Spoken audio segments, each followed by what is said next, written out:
And the next one. Right. Just to the right for me. Well, I've been a huge fan of Oz since I was a boy. I read all the books.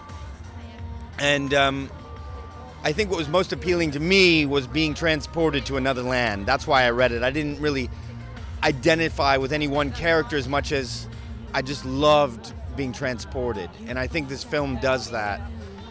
And for adults, I think they were, the writers and Sam were very smart in the way they designed this movie, because the lead character is no longer an innocent child.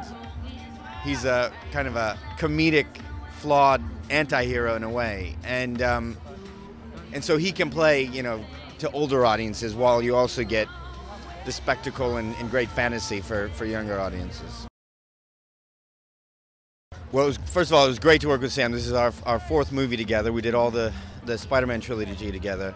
But on the Spider-Man films, I was a supporting character. I played Peter Parker's best friend, and then eventually I try to kill Peter Parker. And Sam Raimi identifies with his lead characters very closely. So when my character is trying to kill Peter Parker, Sam started treating me a little coldly, and I couldn't understand why until I realized, oh yeah, he's taking it like a little personally. So when we did this film and I was finally the lead character and I was the character he was identifying with, I finally got all of Sam's love, and it was great.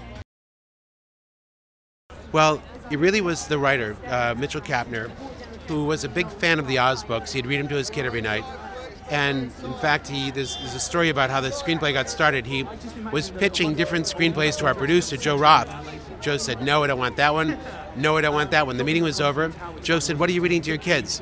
And he said, well, I'm reading the Baum books. I'm at the point where the wizard gets to Oz. And our producer said, that's the movie I want you to write me. So that's really how it started. It was never really a reimagining of the classic Wizard of Oz, a movie I really love. Well, we went through a few actors first. I was thinking about different actors, but eventually when we settled on James, I realized that he had all the qualities he needed to play the wizard. When I first met James, he exhibited a little bit of a selfish quality as a young actor. He was a great actor, but he didn't listen to me, he didn't listen to other people. And then through the years, like Spider-Man 1, 2, and 3, I saw him grow. I saw him open up and converse with other actors, share ideas. Until by the third Spider-Man picture, I really saw him mature, and I saw his soul developing, and he really became a wonderful young gentleman. And I thought, if James can take the good and the bad of his life that I've seen over those 12 years and actually synthesize it through this performance, it's really the story of a selfish man who's got a good heart very deep within him, and through his journey to Oz, the land of second chances, he finds that heart and becomes a full person. And I thought, that's exactly what I experienced over 12 years with James, so if he can, not afraid to admit it, he'll give us a great performance in this picture. He's my dream director. One of my favorite things about Sam is that he never loses his sense of humor. It felt like being a kid all over again and living in a land of make-believe. Oh, it's an honor to be a part of this movie. It's so good, and it's the best 3D I've ever seen, and just to be a part of something this huge is a thrill. They wanted me on set kind of interacting, a lot like what Andy Serkis does, but in a different way, more captured from video cameras that the animators would animate my performance off of. Yeah, they are amazing. I mean, some of them were real practical sets that were actually built, and some of them are obviously computer generated. So it's like I saw it for the first time in the same way that you did. They're they're drawn by artists on computers, and they're pretty cool.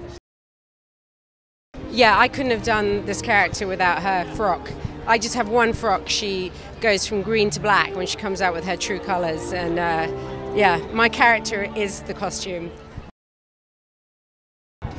I think I just really like the fact that the character had a reason for turning the way that she turned. It wasn't just because for the sake of like a shock and awe, that there was an honest, genuine reason as to what happened and why it happened.